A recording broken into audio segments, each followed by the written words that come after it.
In 1984, the gaming industry was extremely popular with an up-and-coming generation. In 1985, the first Super Mario was released by Nintendo. 14 years later, they released the 1998 Game of the Year, Legend of Zelda Ocarina of Time. Before the internet was commonplace in the American household, there was a leader for sales of physical video games, GameStop. GameStop was the place to get your video games for any console you owned. Flash forward to 2020, Steam, Epic Games, PlayStation, Xbox Marketplace, and the Apple App Store have all taken a stake in the gaming industry market. In recent years, GameStop market valuation has fallen with the loss of industry market share. GameStop reported a 16% drop in sales in 2016, but does this mean GameStop was in a position to go out of business? For financial institutions such as Citron Capital and Melvin Capital, it was. For retail investors, this was an opportunity to invest in an undervalued company and to expose short positions by hedge funds.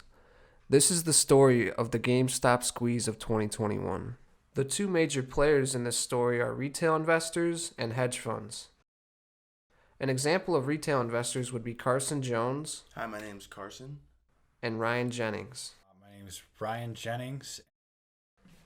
Retail traders bought shares of the stock GameStop, expecting it to go up. Put simply, they want to buy low and sell high. What exactly is a hedge fund, you may be asking? A hedge fund is a collective investment of capital from high net worth and established investors. Hedge funds use strategies and alternative investments to mitigate risk and grow investor capital. Hedge funds opened up short positions on GameStop stock. What does short selling a stock mean? So short selling is essentially borrowing a share of a stock from a brokerage.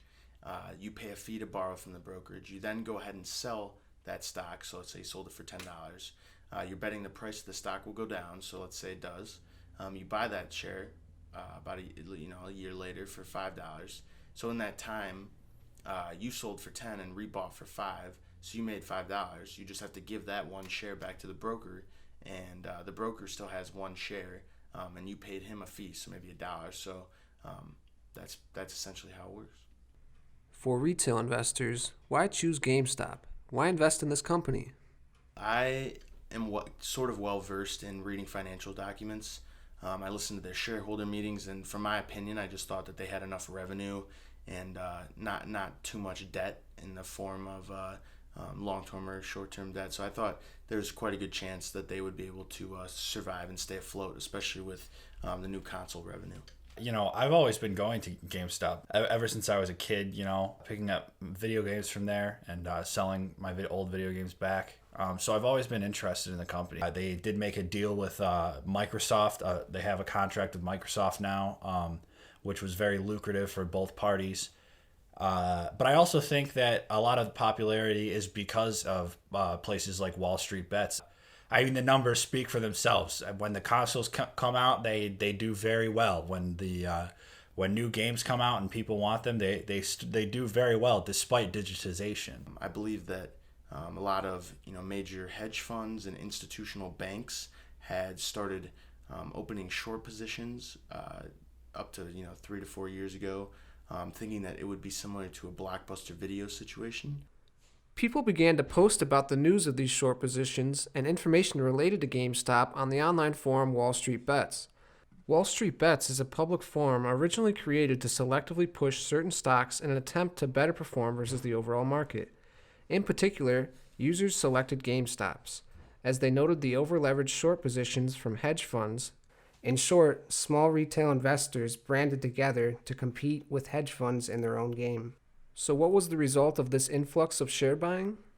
It caused them to, a lot of those banks to have to cover their short positions, meaning that they had to buy back shorted shares. This itself caused the price to go up a lot more exponentially than it would have with just organic trading activity.